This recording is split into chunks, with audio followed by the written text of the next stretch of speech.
that it's a lot. But here's why I'm feeling good about this weekend. Go ahead. The gauntlet was always going to be terrible. And the hope was they shocked you at some point. Mm-hmm. Any given Sunday plays out, and somehow, some way, they beat Kansas City or Seattle or Detroit. But those three games were going to be a nightmare. And it just so happened you collapsed at the end and you lose to the Bears by a point. And then the Dallas game, which became a pick'em with all the injuries, without your top three receivers and no Debo, when you already didn't have Noah Brown and Terry McLaurin, went a lot worse than we thought. That was the beginning of the caving in of the defense to the extent that they have, where they have just been utterly abysmal and, frankly, an embarrassment to every fan that watches them. But since then, get past the Bears and the Cowboys, which were awful losses, an 0-2 stretch where the team had fallen at that point to 3-4, disappointingly. The gauntlet was always a known commodity. Yep. You're playing the elites in the sport. You're playing a Chiefs team that probably is going to get to the Super Bowl, a Seahawks team that might play in the NFC Championship game, a Lions team that did recently play in an NFC Championship game and might again this year. We just kind of knew that was going to go badly. This is a different thing. We are leveling down in competition in town this week. Washington is going from playing the best the sport has to offer to a equally inept team, albeit one that has played better lately. The Dolphins have won 2 of 3, and they've scored over 30 in 2 of their last 3 games. They're playing a lot better than Washington is, but it's a 3-7 team. People want the coach fired. Their fans want their quarterback done away with. Like, this is more a club in the same zip code as you. Yeah, they're in the same bucket you are. So just the fact that you get to level down finally is what I've been waiting for. And whether you win the game or not, we're going to find out. We'll be dissecting it all day long. But you got a shot this weekend. You didn't have a shot before, and they finally do again. So now we get to find out, okay, I excuse away you losing to really, really good teams. This is a game you can't get blown out in, or else it's a lot more embarrassing, it's a lot more annoying, and everyone should be angrier if that happens against Miami versus Detroit, Seattle, Kansas City, or even Dallas. I smell what you're cooking there, but my only pushback is I understand dropping a game or two. Even 3. They lost 3 in a row last year. Remember? When Jaden Daniels was compromised, the rib was busted, even though they never admitted it. They were in all those games. You know, if Zach Ertz is able to explode a little bit further and get like a half an inch, that's a first down, who knows, they win the game maybe against Pittsburgh. Or, you get one stop in the fourth quarter. You get that 4th down that got blown up against Philadelphia, maybe you win. Point is, they're in these games. They have not been in these games, these most recent 3. And I understand good teams losing to them when you're banged up. There's no shame in dropping a game on the road to Kansas City. I think 31 teams would have dropped that game the way Washington did. Or not the way Washington did, but they would have dropped it. Not the way it happened, though. And the way that it's happened matters so much to me. So your point, I think, is correct on paper. That the Dolphins are in the same bucket. They've played better than you have lately. That, to me, matters maybe a little bit more as a data point than it does to you. But I don't know. It's like, I guess I don't really have a point other than that. It's not necessarily a pushback. It's kind of added commentary to sort of the back. But I think it's a different topic altogether. It's a different conversation, really. Like, we have had that one, and we can have it now if you want. I've made that point for 2 straight weeks. Losing is not the problem. Right. Getting annihilated and eviscerated is the problem.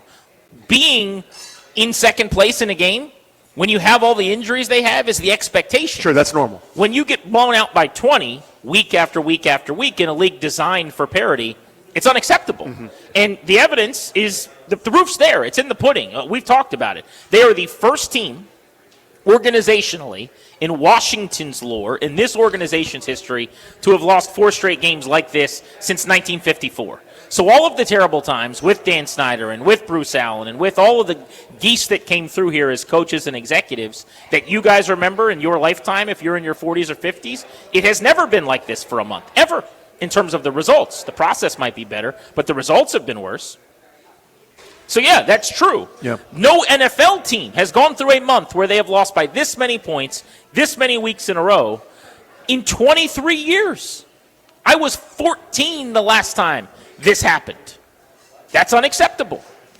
So, yes, I can acknowledge that and set that to the side. My point is not necessarily that how they've lost is okay. My point is you were playing teams you weren't going to beat, barring, like, quote-unquote, any given Sunday or crazy things happen, ... Now, this is a game where it's a boxing match where you're not up 3 weight classes It's you and a person with a comparable record who you're about as good as, and if you lose, it means you got outboxed and outwitted by someone who's kind of comparable to you.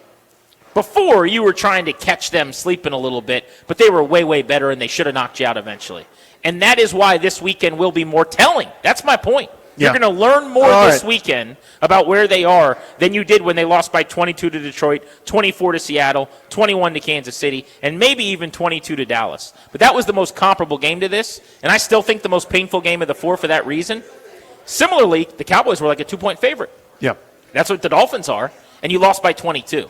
So if you get blown out in this one, I just think people should be more mad about it than the last few weeks. Okay. I buy that. Yeah, I actually will co-sign to that because, as you said, this is the worst opponent of the five, right? If we're looking at the last 5 games, Dallas isn't particularly good, but they're not terrible. Miami, even though they've played well 2 of the last 3 weeks, especially on offense, and I think that's the story of this game, by the way, is I don't know how Washington stops them. Now, you could make a joke, and I made it on AWOD's show in Richmond earlier this afternoon, but they have 11 human beings that are going to wear the same outfit, which means you can't stop them if you're Washington because that's the worst defense in the world right now. But shtick aside, Waddle and Achane are good against anybody. Like that, those are 2 explosive players with a lot of speed who are tough to deal with, and Washington can't deal with that kind of thing. So, we'll see what the impact that Dan Quinn has in terms of different play calls, but he's calling plays into a headset to the same personnel. Washington can't deal with that kind of thing. Yeah. And by that kind of thing, you mean NFL offenses. I mean that. That's what you're talking about. Yeah, and especially a couple of guys within that are super fast, super versatile, super explosive. That is terrifying. I think the only thing they could deal with, and I'm putting deal with in quotes, right, because it's all bad.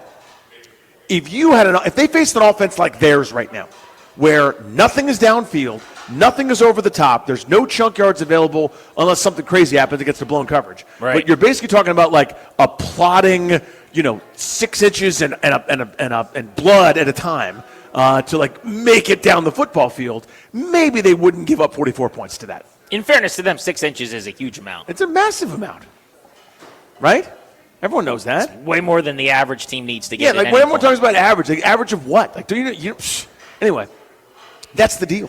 So that's the only thing maybe they could, quote-unquote, deal with even a little bit. Right now, because you have explosive pieces, those 2 guys, and there's others, right, by the way, that are starting to come on a little bit, like, they're terrifying to me. Yeah. And it shouldn't be this way, that a 3-7 team is terrifying. Well, here's why the Dolphins are favored in the game, and it would be perfectly understandable for anybody to pick Miami in this game. Frankly, I would imagine the majority of people will pick the Dolphins.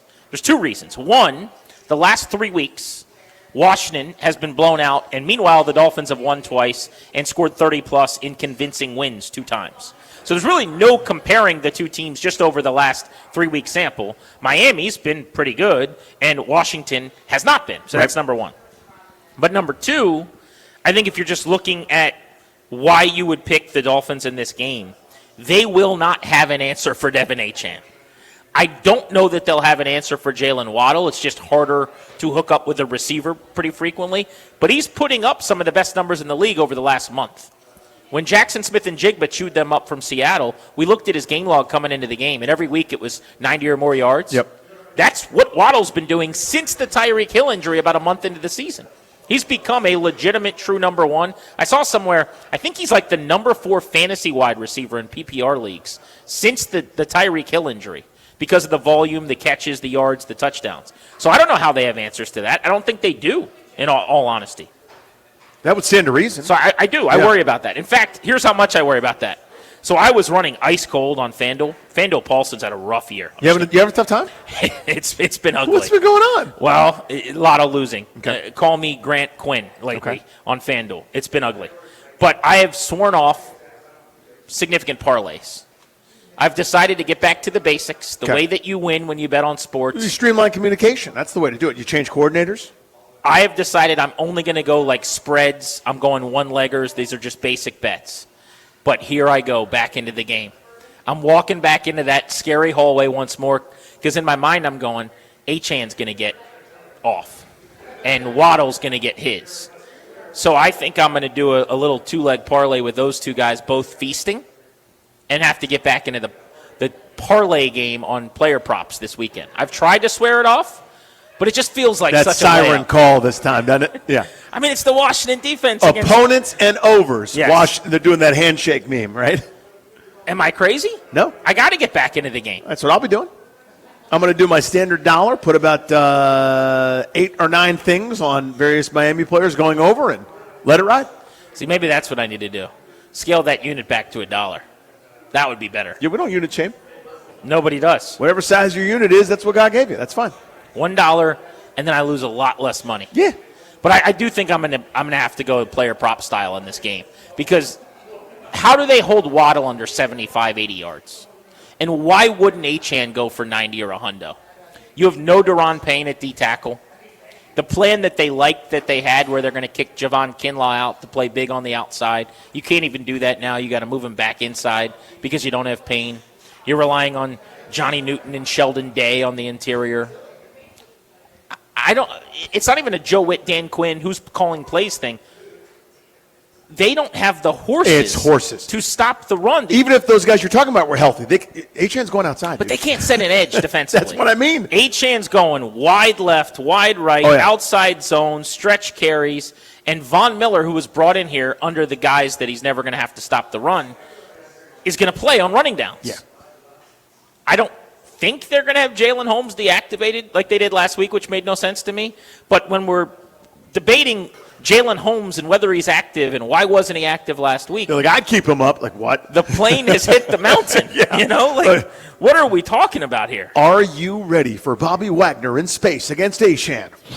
You know, like a quick cut. What's his longest catch going to be? 40 yards? 45? 50? I'd be thrilled if that was the case. I mean, there will be house calls. There will be big gains. This is the matchup nightmare. I mean, he's a matchup nightmare against everybody. And it just so happens, by the way, no one cares about this, just FYI. But in my big money fantasy league, Battle for First Pace, I'm looking at the matchups in advance, and we knew, my co-owner and I, looking at this going, damn it, in week whatever this is, we're going to be battling for first place, and I got to go up against Devin Achane again.